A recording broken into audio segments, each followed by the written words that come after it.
नकाब में आपने देखा कि अहद को पुलिस एक बार फिर पकड़कर ले जाती है। ईमान की अम्मी ईमान से पूछती है कि बेटा ये तुमने किया है? तो ईमान कहती है कि नहीं अम्मी, ये मैंने नहीं किया है। ईमान के अब्बू को ऐसा लगता है कि मैंने बिलाल का रिश्ते का मना कर दिया है, इसलिए मेरी बेटी उदास है। वो कहते हैं कि ईमान मुझसे तो कुछ बात करती।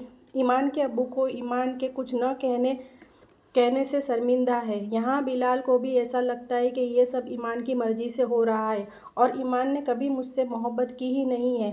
यहाँ तैमूर तैयार हो रहा है। ज़ारा कहती है कि पुलिस स्टेशन जाने के लिए तुम इतना क्यों तैयार हो रहे हो? तो तैमूर कहता है कि पुलिस स्टेशन कौन जा रहा है, मैं तो ईमान को मिलने जा रहा हूँ। तो ज़ारा कहती है कि अहद भी ईमान को मिलने उसके घर गया था, आज वो लॉकअप में है। तो तैमूर कहता है कि अहद को उसके घर जाने की क्या ज़रूरत थी, मेरी तरह वो पहले बिलाल के घर जाता। ईमान अहद को मिलने पुलिस स्टेशन जाती है। ईमान अहद से कहती है कि अपने ही जाल में बनाए हुए जाल में फंस कर कैसा लग रहा है। वहाँ पर बिलाल भी आ जाता है। ईमान कहती है कि तुमने मुझे वहाँ मरवाने के लिए बुलवाया था। तो अहद कहता है कि काश मैंने ये किया होता तो ना तुम यहाँ ज़िंदा खड़ी होती। ईमान कहती है कि मैंने भी तुम्हें यहाँ नहीं बुलवाया है, लेकिन मेरी ये कोशिश ज़रूर रहेगी कि तुम यहाँ से कभी बाहर ना निकलो। ईमान कहती है कि तुमने मेरे साथ जो किया उसके लिए मैं तुम्हें शायद माफ़ कर दूँ, लेकिन तुम्हारी वजह से बिलाल जो मुझसे दूर हो गया है उसके लिए मैं तुम्हें कभी माफ़ नहीं करूँगी। तुम्हारी वजह से मैं बिलाल को ये नहीं बता पा रही हूँ कि मैं बिलाल से कितनी मोहब्बत करती हूँ। अहद ईमान से कहता है कि क्या तुमने कभी एक लम्हे के लिए भी मुझसे मोहब्बत नहीं की? तो ईमान कहती है कि ये सवाल तुम आईने के सामने खड़े होकर खुद से करना कि क्या तुम मोहब्बत के लायक हो। और बिलाल की तो पैर की जूती भी मोहब्बत के लायक है, और तुम्हारी वजह से मैं बिलाल से कुछ कह नहीं पा रही हूँ। ईमान वहाँ से चली जाती है और ईमान और अहद की सारी बातें बिलाल सुन लेता है, और बिलाल को भी पता चल जाता है कि ईमान भी उससे कितनी मोहब्बत करती है जितनी वो ईमान से करता है। अहद की अम्मी नासिर भाई से कहती है कि हमें बिलाल की बातें मान लेनी चाहिए।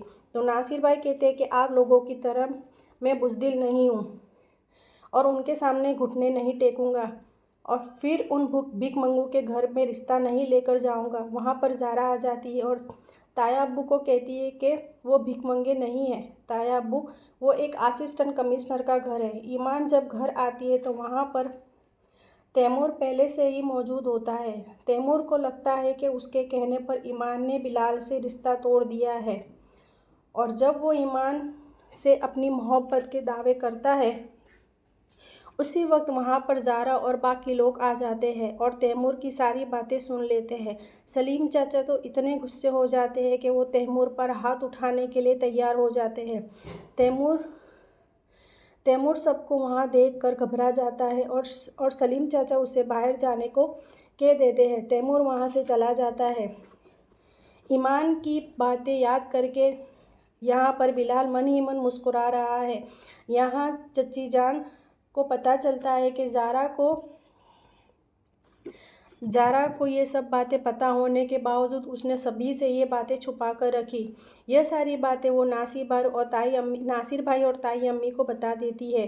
तैमूर ने ईमान और उसकी फैमिली के साथ क्या क्या किया है वो सब बता रही है। सारी बातें जब ताई अम्मी को पता चलती है तो उन्हें बहुत ही दुख होता है, क्योंकि वो हमेशा अपने बेटे को एक हीरा मानती थी।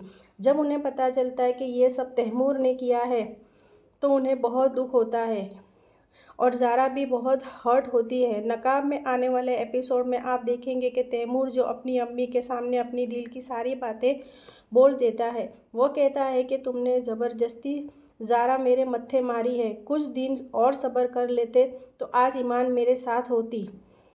ये बात सुनकर ताई अम्मी को अपने कानों पर यकीन ही नहीं होता, और ज़ारा भी वहाँ पर आ जाती है।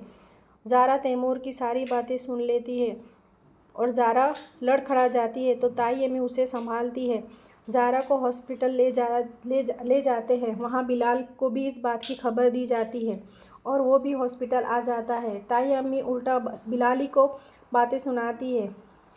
जिस लड़की के शौहर के कदम थोड़े लड़खड़ाने पर बहक उठे, उसके बसे बसाए घर उजड़ जाते हैं। इस बात पर बिलाल को बहुत ही गुस्सा आ जाता है और वो भी ताई अम्मी को कहता है कि जो लड़कियां अपने घर बचाने के लिए अपना मुंह बंद करती है वो दम घुट जाने की वजह से मर ही जाती है।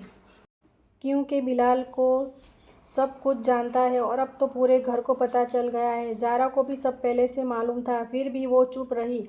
लैला को भी ज़ारा के बारे में पता चलता है और वो भी हॉस्पिटल आ जाती है। वहाँ पर बिलाल को देखती है और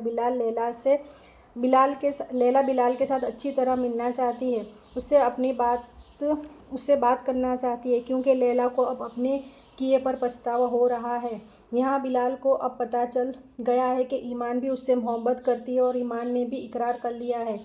बिलाल ईमान को छोड़ने उसके घर जाता है तो सलीम चाचा दोनों को एक साथ देख लेते हैं तो ईमान घबरा जाती है कि कहीं अब्बू नाराज़ न हो जाए, लेकिन ऐसा कुछ नहीं होता। सलीम चाचा दोनों को एक साथ देखकर खुश हो जाते हैं और बिलाल को घर के अंदर ले जाते हैं। सभी साथ में खाना खाते हैं। ईमान और बिलाल दोनों बहुत ही खुश हैं। बिलाल के चले जाने के बाद ईमान बिलाल के ही ख्यालों में रहती है। अगर आपको मेरी ये वीडियो पसंद आई हो तो प्लीज़ लाइक, शेयर और सब्सक्राइब ज़रूर करें।